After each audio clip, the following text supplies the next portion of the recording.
తెలంగాణ విషయానికి వస్తే కేసీఆర్ని అరెస్ట్ చేసే అవకాశం ఉంది అని చెప్పేసి వార్తలు వస్తున్నాయి. ఎందుకంటే ఛత్తీస్గఢ్ నుంచి కరెంటు కొన్నామన్నారు. అంటే ఆ విషయంలో ఛత్తీస్గఢ్ కరెంటుకు సంబంధించి అసలు ఎందుకు కొన్నారు, ఎలా అని దాని వివరణ కోరుతూ. తెలంగాణలో చాలా మందిని అరెస్ట్ చేసే కారణంగా ఉన్నాయి. ఇప్పుడు ఈవెన్ రేవంత్ రెడ్డి కూడా సీఎంగా జైల్లోకి వెళ్ళే లిస్టులో ఉన్నాడు. సీఎంగా కేజ్రీవాల్, లాలూ ప్రసాద్ యాదవ్, గతంలో జయలలిత, కరుణానిధి గారు, ఇప్పుడు ఛత్తీస్గఢ్ సీఎం, వీళ్ళందరూ పవర్లో ఉండగా జైలుకి వెళ్ళినాడు, పదవిలో ఉండగా. అలాగే ఇప్పుడు రేవంత్ రెడ్డి కూడా జైలుకి వెళ్ళే అవకాశాలు ఉన్నాయి. ఈ జూలైకి టైం ఇచ్చింది కోర్టు.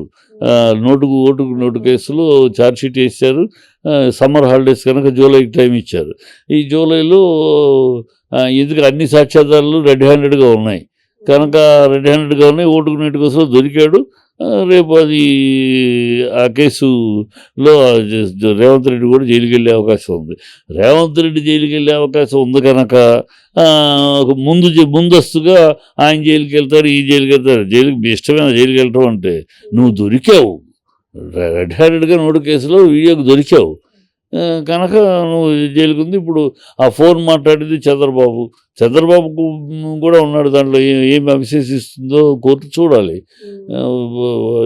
ఈయన మీద ఏముంది, నువ్వు ఆ ఆరోపణ తప్పితే నీ ఇది కాదు కదా, కేవలం నీ ఆరోపణ తప్పితే ఇంకోటి కాదు. ఆరోపణ చేస్తున్నావు.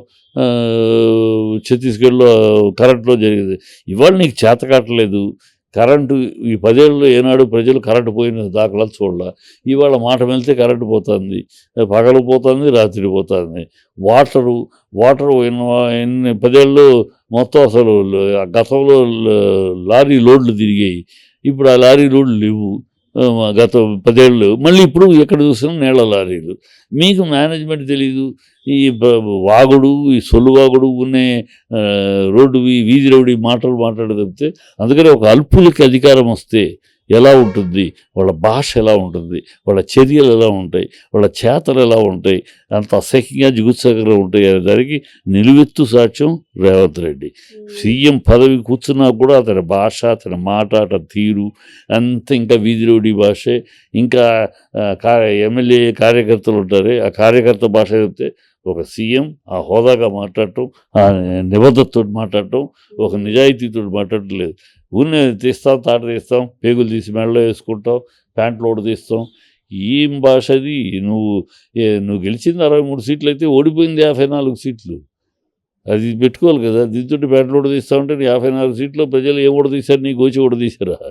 కనుక మాట్లాడేటప్పుడు కొంచెం విచక్షణతోటి, ఒక హోదాతోటి, హుందాతనంతో మాట్లాడాలి. అతనికి లేదు అది. అతని చంద్రబాబు పక్కన ఉన్నప్పుడు సామంత్ రెడ్డి, ఓటుకు నెట్లో గెలిచినప్పుడు రవంత్ రెడ్డి, సడన్గా సీఎం రేవంత్ రెడ్డి అయ్యాడు. సీఎం అయినా రవంత్ రెడ్డి, సామంత్ రెడ్డి ఇది ఇంకా వాసన పోలా అలాగే ఉన్నాడు. అది అందుకని రెండో కృష్ణుడు కూడా రెడీ అయిపోతున్నాడు. తన నోటితోటి చెప్పించారు. నెక్స్ట్ వెంకటరెడ్డి, కోమటిరెడ్డి వెంకటరెడ్డి నాతోటి సమానంగా సీఎం అయ్యే అర్హత ఉన్నవాడు అని ఈ నోటితో చేయించారు. అంటే రెండో కృష్ణుడు రెడీ. ఈ ఆగస్టు లోపు అతను రెడీ. ఎందుకంటే సూట్ కేసులు పంపించాలి, నెలల ఏఐసికి పంపించాలి. అది రేవంత్ రెడ్డి దగ్గర అంత సామర్థ్యం లేదు. అది పెద్ద ఇండస్ట్రీలతోటి కాంట్రాక్ట్ లేదు కదా. అదేదో చంద్రబాబు డబ్బులు ఇస్తే తీసుకెళ్ళిచ్చాడు, కానీ తన దగ్గర అంత డబ్బులు కాదు కదా. ఏదో ఉన్నాయి డబ్బులు అంతే. కానీ వెంకటరెడ్డి అలా కాదు, ఇండస్ట్రీలో ఉన్నాడు, బాగా లింకులు ఉన్నాయి, పెద్ద వాళ్ళతోటి మాట్లాడి తీసుకురాగలడు. ఇప్పుడు అయ్యే చేస్తున్నాడు. అది వెంకటరెడ్డి ఆధ్వర్యంలోనే డబ్బులు వెళ్తున్నాయి సూట్ కేసుకి అక్కడికి. ఆయన అక్కడ నుంచి కలెక్ట్ చేయటం, ఇక్కడ నుంచి పెద్ద పారిశ్రామికవేత్తల దగ్గర, బడా వ్యక్తుల దగ్గర కలెక్ట్ చేయడం, పంపిస్తున్నాడు. సో అతను పంపిస్తే సీఎం ఇతరుకు కేంద్రం నిర్ణయం చేసింది. ఆగస్టులో నువ్వు అయిపోయింది, రెండో కృష్ణుడు రెడీ. కనుక నువ్వు నైస్గా తప్పుకుంటా చూడు. అందుకని ఇప్పుడు ఈ గత 15 రోజులుగా ఎలక్షన్ అయిన 10 రోజులు కానీ చూడు, రేవంత్ రెడ్డి అలా తగ్గాడు, సైడ్ అవుతున్నాడు. ఇది రేపు జరగబోయేది. వాళ్ళ పద్ధతి అంతే. కాంగ్రెస్ 3వ కృష్ణుడు వస్తాడు, తర్వాత ఎన్నికల ముందుకు 3వ కృష్ణుడు వస్తాడు, బట్టి విక్రమార్క తీసుకొస్తారు. అతని సామాజిక వర్గాన్ని ముందు పెడతారు. చూడండి, ఇలాంటి సామాజిక వర్గాన్ని మేము ముఖ్యమంత్రి చేసామని ఎన్నికల ముందు. సో అది ప్రోగ్రామ్ ఆఫ్ కాంగ్రెస్ కనుక అలా ఉంటుంది. Okay sir, thank you. And ఇంకొకటి ఏంటంటే ఇప్పుడు కిరా కార్పికి సంబంధించి అంటే అతను చేసిన కొన్ని వ్యాఖ్యలకి ఆయన ఫ్యాన్స్ అంటే పిఎస్పీకి ఫ్యాన్స్ కూడా రివర్స్ అయ్యిండ్రు. ఇప్పుడు జగన్ ఫ్యాన్స్ కూడా రివర్స్ అవుతున్నారు. అసలు ఏం జరుగుతుందంటారు? అంటే కిరా కార్పి అలా వ్యాఖ్యలు చేయడం కరెక్ట్ అంటారు? అసలు కిరాకులు అటువంటి ఈ విషయం మీద మీరు అడగటము అనవసరమ్మా, నేను దాని మీద స్పందించడం కూడా అనవసరం. ఆడు కిరాక్ అనేవాడు వాడు అన్నం పెట్టిన చేతికి విశ్వాసం లేకుండా ప్రవర్తించాడు క్యారెక్టర్. ఆడు జబర్దస్త్ అయితే కిరాక్ ఎవడో తెలియదు. ఇప్పుడు కూడా కిరాక్ ఎవడు ఊనే ఏదో ఒక స్టాండప్ కామెడీలో కామెడీ, పెద్ద ఏమి స్టారా, పెద్ద నటభూషణ ఏమి కాదు కదా. ఏ స్టాండప్ కామెడీలో ఒక ఆర్టిస్టు ఏదో జబర్దస్త్ హిట్ తవ్వుతూ వేయాడు. వాడు దానికే జబర్దస్త్కే పంగనామాలు పెట్టాడు, వాళ్ళని ఆ ఓనర్స్ తిట్టాడు, చాలా చేశాడు. Loose character. ఆ క్యారెక్టర్ గురించి మనం నువ్వు అడగటం నేను మాట్లాడటం కూడా అనవసరం. I'm not interested.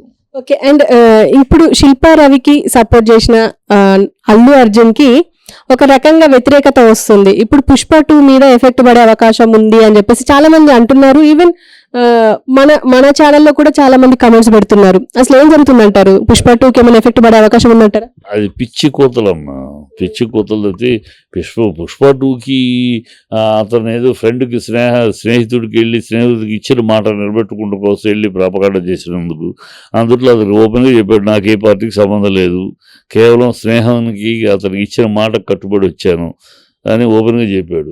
దాన్ని తప్పుగా తీసుకురావడం బుద్ధి తక్కువ. ప్రేక్షకులు దానికి ఏమి చేసుకోరు. వీళ్ళు ఎవరైనా చేస్తే వాళ్ళ ఆ పొజిషన్లో లేడు, నొక్కించుకునే పొజిషన్లో లేడు అల్లు అర్జున్ ఆ పొజిషన్లో లేడు. ఆ స్థాయి ఎప్పుడు దాటేసి ఇప్పుడు తన పాన్ ఇండియా స్టార్ని ఏదో నొక్కుతామని ఎవరన్నా అనుకుంటే మూర్ఖత్వం తప్పితే ఇంకోటి కాదు. అలా చెప్పాడు. ఇప్పుడు ఇవన్నీ కమెంట్ చేసేవాళ్ళు కూడా ఆలోచన. ఇప్పుడు అమితాబ్ బచ్చన్ ఉన్నాడు. అమితాబ్ బచ్చన్ కాంగ్రెస్ ఎంపీ ఉండి వైబ్రెంట్ గుజరాత్ కోసమని అంబాసిడర్గా పనిచేయమంటే మోడీ గారు అడిగితే వైబ్రెంట్ గుజరాత్కి అతను అంబాసిడర్గా వర్క్ చేశాడు. అదే టైంలో ఆయన వైఫ్ బచ్చన్ కాంగ్రెస్ ఎంపీగా పార్లమెంట్లో మోడీకి వ్యతిరేకంగా మాట్లాడింది. అందుకని వాళ్ళిద్దరూ విడాకులు తీసుకున్నారా? నువ్వు నా పెళ్ళానికి కదా, నువ్వు నా మొగుడు కదా అనుకున్నారా? ఇవన్నీ పెద్దరికంగా ఆయన రాజకీయాల్లో ఎవరి అభిప్రాయాలు వాడిది. తను అక్కడ ఎంపీగా ఉంది, తన పాలసీ ప్రకారం వాళ్ళ పార్టీ పాలసీ ప్రకారం వ్యతిరేకిస్తూ మాట్లాడింది. ఇక్కడ నేను వైబ్రెంట్ గుజరాత్కి దేశ మొత్తానికి వైబ్రెంట్ గుజరాత్ తరపున నన్ను ప్రచారం చేయమంటే నేను అది గౌరవంగా భావించి చేస్తున్నాను. ఇది నా అభిప్రాయం. దీంట్లో ఒకళ్ళొకళ్ళు తప్పు పట్టుకుంటున్న అవసరం లేదని గౌరవంగా అన్నాడు. అది గౌరవం.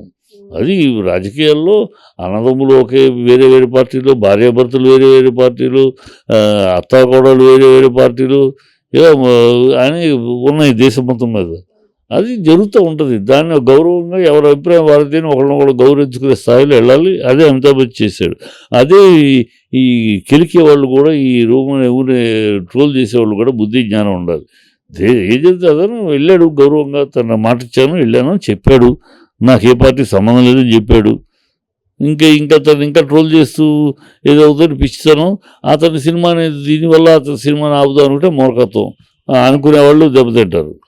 అంటే ఇప్పుడు అటు పవన్ కళ్యాణ్ ఫ్యాన్స్ కానీ ఇటు బండి ఫ్యాన్స్ కానీ హర్ట్ అయ్యారు అని చెప్పేసి, అంటే అటు వెళ్ళి వైఎస్ఆర్సీపీకి ఎందుకు సపోర్ట్ చేశారు అని చెప్పేసి మాట్లాడుకుంటున్నారు అని వార్తలు. అయిపోయిందమ్మా. అది అప్పుడు మాట్లాడుకున్నారు కానీ తర్వాత ఏం లేదు. దాని గురించి చిరంజీవి గారు అడ్డుపులు వేసారు. చిరంజీవి గారి మధ్యలో వచ్చేది లేకపోతే అందుకని ట్వీట్ కూడా తీసేశాడు నాగబాబు తొందరపడి గబుక్కుని ఇలాంటి స్టేట్మెంట్ చేసాడు. కానీ దాంతో నష్టం ఎవరికమ్మా? కొట్టుకుంటే ఎవరు ఫ్యాన్స్ కొట్టుకుంటారు? రామ్ చరణ్ ఫ్యాన్స్, అల్లు అర్జున్ ఫ్యాన్స్ కొట్టుకుంటే ఎవరికి నష్టం? మీ కుటుంబానికి నష్టం, మీ ఫ్యామిలీకి నష్టం, ఇంకెవరికైనా ఇంకో హీరోకి నష్టమా లేకపోతే ఇంకోటికి నష్టమా?